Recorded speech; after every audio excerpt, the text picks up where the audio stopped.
Hello folks, welcome back to the Sovereignty Masterclass. Thought I'd do a quick video presentation in regards to seals and shields, and coat of arms and heraldry and the history, and why it is important for us as sovereigns to go away and create our own seals, get our flags done, and how to go about doing all this and what it actually means. All right, so just wanted to touch upon first the history of heraldry, which is quite an interesting study. Many of you may be aware, but it was first brought about during the 12th century, during the Crusades, when knights were having to be recognised in order to differentiate each other from friend and foe. So they weren't obviously killing their allies on the battlefield. They had to don some form of regalia, whether it be colours, symbols, and special markings in order to identify one another in the field of battle. And so this little article here, obviously you'll have the link to this in the PDF sheet, and all the necessary links that I'm going to go through in this presentation that you can go through in your own time. But basically gives you a brief background as to how this came about and how they obviously put this on their shields and also donned it on their actual armour themselves across their breastplates, and also carrying with them the flags, which also flew the symbol of who they were in terms of being identifiable in the field of battle. So there was no friendly fire, so to speak, and everyone knew who was who because they were covered head to toe in armour. So it was very hard to see people's faces at all and distinguish between one another. And so what was very interesting is the father obviously would then pass on the heirloom, which was representative of the actual family during that time, which the son adopted. So it was then passed on, and it became a symbol of identification for a given family and a group. And so because during that era, not many people were learned as to how to read and write. And so these symbolisms became very key in order to identify who was who and people's families and estates and their status and rank, obviously amongst society at the time.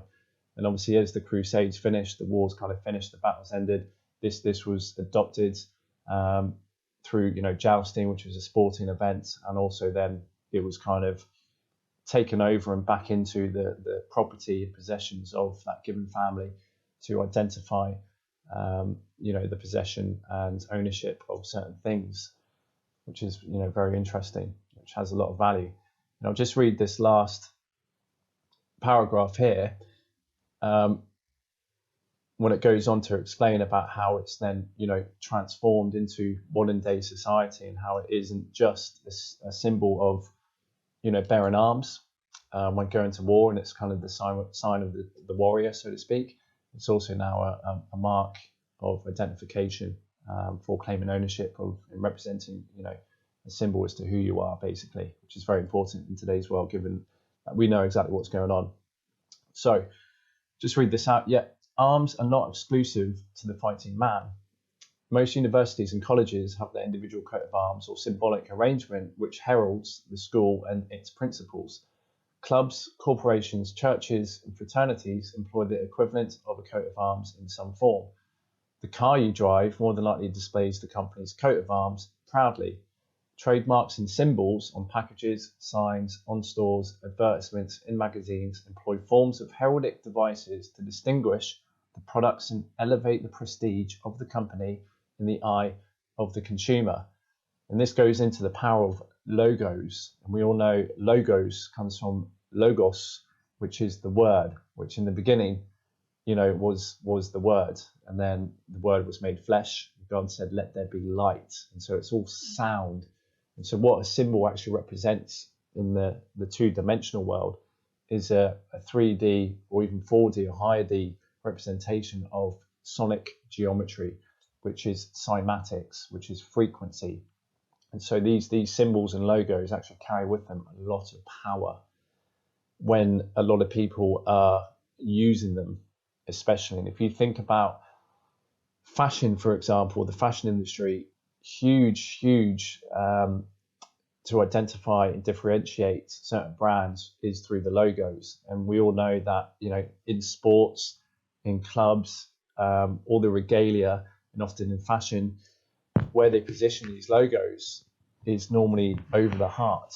We all know the heart is the biggest, magnetic radiating center of our bodies that generates, electromagnetism, and it does actually imbue that sigil, because it goes into, these logos and symbols actually carry with them magic power, based on what they represent. And so it can actually imbue it with even more power, and it can reflect back into the body, and it can actually, kind of give back to you whatever that energetic signature is of that given logo. And it can also radiate it out amongst other people. So very, very powerful. And obviously we know corporations, they need others' energy in order to stay afloat and keep operating to generate profit, because they are dead corporate bodies, and they all bear a banner, which is a logo or symbol which people recognize, which has a lot of power, because it becomes familiar in the subconscious realms. And this is where all these symbolisms are anchored, and that's where they're all kind of played out. And this is why we can use this to our advantage too when creating our own family crests and emblems and coat of arms, in terms of what we represent and our principles we want to radiate, as it were, and to protect ourselves and what we stand for to be defined amongst society. So that's very, very important. But that's kind of the metaphysics of the power of logos. And it has, symbols are very, very powerful. Otherwise, a two-dimensional representation of a much higher metaphysical force of sonic geometry and cymatics, which, definitely recommend going away and researching those words in your own time. So just to continue, the unifying quality of a coat of arms exists today as more than 800 years ago, despite change and mechanization. For today, as in the days of William the Conqueror, the ancient Gaelic, and all the formidable rulers of the Middle Ages, we find that armorial bearing offering a unique service in identifying and binding together individuals into groups or families. So when you display a coat of arms, you're in essence declaring to all the world that you belong to something, some family, culture, heritage, clan, group, or organization. And this is so very important. I mentioned this in the previous module. We're born into this world naked due to the deception in the education system, where they don't teach us these things anymore as to how to defend our rights, what our rights even are, the letter of the law, and being able to establish families as their own court of office where they can govern their own affairs effectively, which is what I teach in this course, that we should all be familiar by now as to how to do. These markings that we can create for ourselves can help identify our estates, our family, our group, and single us out as to who we are and what we stand for, which is sovereign free men and women who can govern their own affairs, who's fully competent, who's peaceable, loving, empathetic, and all these things, all these values that you wish to portray, you can even put in your logos. So very, very important we have. So I just want to show you here. You can see a knight obviously dressed up as part of some. They like doing all these replicated battles, don't they, with these events, which would probably be quite entertaining to go and see.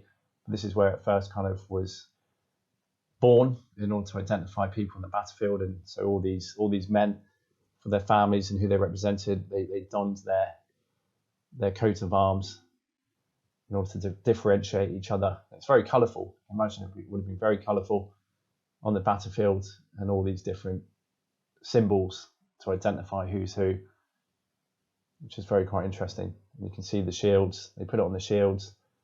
They also put it on their chest and on their coats, which were the drapes that they wore over themselves. So there was lots of ways of identifying one another, so you never got confused and killed your friend on the battlefield.